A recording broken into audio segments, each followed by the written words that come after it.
اسی طرح سے جو ہمارا ٹریڈنگ ڈیفیسٹ تھا وہ بھی آپ سمجھیں کہ $48 بلین سے کم ہو کے $22 بلین پہ آ گیا ہے.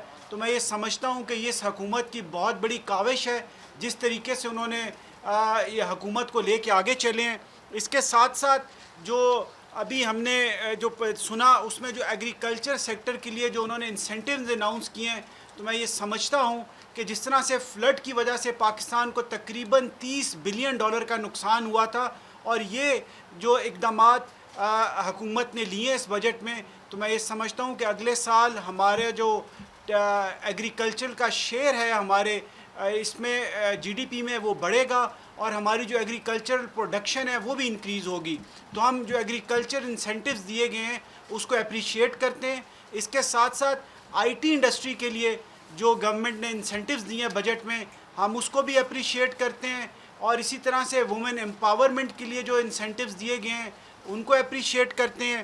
اس کے ساتھ ساتھ فارماسوٹیکل انڈسٹری کے لیے بھی انہوں نے انسینٹیوز کا اعلان کیا ہے کہ اس کی ایکسپورٹ بڑھ سکے، ہم اس کو بھی بہت اچھے نظر سے دیکھتے ہیں. اس کے ساتھ ساتھ جو سولر انرجی ہے، اس کے جو سولر پینلز اور جو اس کا را مٹیریل ہے اس پہ تمام قسم کی ڈیوٹیاں ختم کرنے کا اعلان کیا گیا ہے. ہم اس کو بھی بڑا خوشائن سمجھتے ہیں. اس کے ساتھ ساتھ جو لوگوں کی سرکاری ملازمین کی تنخواہوں میں 1 سے 16 گریڈ تک کے لوگوں میں 35% اضافہ کیا گیا ہے، ہم اس کو اپریشیٹ کرتے ہیں. اور اسی طرح سے 17 سے 22 گریڈ تک کے افسران کی سیلریز میں جو 30% اضافہ کیا گیا ہے اس کو بھی اپریشیٹ کرتے ہیں. اور اسی طرح سے یو بی آئی کے جو پینشن کے لوگ ہیں ان کے لیے بھی جو اضافہ کیا گیا ہے اس کو بھی اپریشیٹ کرتے ہیں. اور ہم یہ سمجھتے ہیں ان تمام اقدامات سے یہ جو آگے آنے والا سال ہے اس سے پاکستان میں انشاءاللہ خوشحالی کا دور دوڑے گا.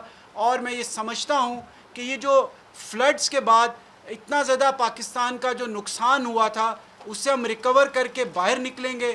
اور اس کے ساتھ ساتھ میں یہاں پر انٹرنیشنل کمیونٹی کو بھی متوجہ کروانا چاہتا ہوں کہ جو پاکستان کو $30 بلین کے نقصانات ہوئے فلڈ میں، تو آپ آگے بڑھیں، وہ جو وعدے آپ نے ہم سے کیے تھے ان کو نبھائیں تاکہ پاکستان کی غریب عوام اس سے باہر نکل سکے. اور اس کے ساتھ ساتھ یہ جو بجٹ جس میں ٹیکس ریونیو جو ہمارا 9,200 ارب روپے رکھا گیا ہے، میں سمجھتا ہوں کہ یہ ایک ڈیفیکلٹ ٹارگٹ ہے، لیکن کیونکہ 7,200 ارب تو صرف ہم نے ڈیٹ سروسنگ پہ دینا ہے، 2,000 ارب تقریباً ہمارا ڈیفنس بجٹ ہے، تو اس سے کم میں بجٹ بنانا ناممکن تھا. تو میں یہ سمجھتا ہوں کہ یہ ٹوٹل جو ہمارا 14.5 ٹریلین کا بجٹ پیش کیا گیا ہے، اس سے کم میں بجٹ بنانا اور اس سے کم میں ٹیکس لگانا ممکن نہیں تھا. اور یہ ایک ٹیکس فری بجٹ ہے، جس طرح فائنانس منسٹر صاحب نے کہا کہ کسی انڈسٹری کے اوپر اور کسی قسم کا نیا ٹیکس نہیں لگایا گیا. اور ہم بزنس کمیونٹی کی طرف سے اس کو اپریشیٹ کرتے ہیں، اور ہم سمجھتے ہیں کہ آگے آنے والے وقت میں پاکستان کی جو اکانومی ہے وہ انشاءاللہ بہتر پرفارم کرے گی. اور ایکسپورٹ اورینٹڈ انڈسٹری کے لیے بھی جو مارالات اناؤنس کی گئی ہیں تو ہمارے ملک کی جو اکانومی ہے وہ بہتر ہوگی.